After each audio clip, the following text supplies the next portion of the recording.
Okey, akak boleh kenalkan nama? Tinggal mana? Nama Kak Nur Haslina, Kak Abdul. Tinggal kat mana kak?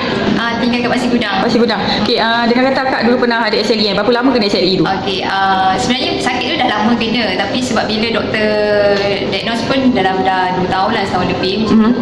Bila dia confirm tu memang macam-macam dah cara macam ubat lah. So, apa dia punya kesakitan tu macam mana? Bangun pagi memang tangan macam cramp, especially kalau nak pegang apa-apa semua kena pegang dua tangan. Sebab dia bengkak, jari-jari dekat sini-sini semua bengkak.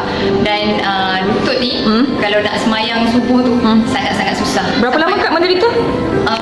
Sebenarnya dah menderita 3 tahun. Okey. Tapi macam still tak tahu lagi. Pergi hospital, macam-macam hospital dah pergi. So okey. last dia cakap ini SLE dan arthritis. SLE and arthritis. Okey, so orang cakap SLE ni tak boleh baik. Betul ke kak? Ya, orang cakap tak boleh baik dan kita kena consume steroid.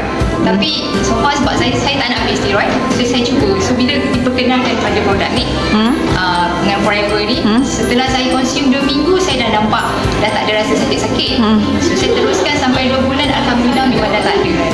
Okey. So berapa lama akak ambil masa untuk pulih sepenuhnya? Lebih kurang dalam 4 bulan. Sekarang ni bila jumpa doktor memang doktor cakap memang dah tak ada SLE tu memang tak ada lah. Ya.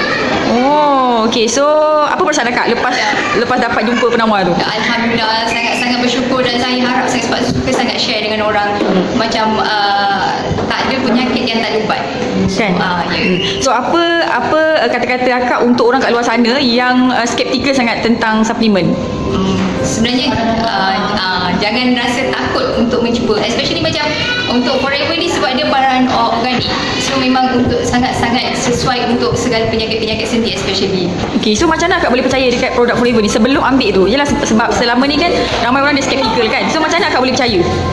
Sebab bila tengok orang cuba, tengok sebenarnya suami saya dia ada kencing manis, darah tinggi.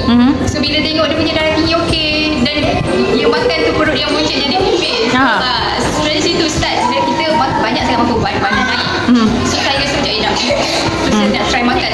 Sebenarnya untuk benda lain, untuk perut juga. Tapi tahu-tahu tengok penyakit semua okey, alhamdulillah. Okay, alright. Terima kasih kak.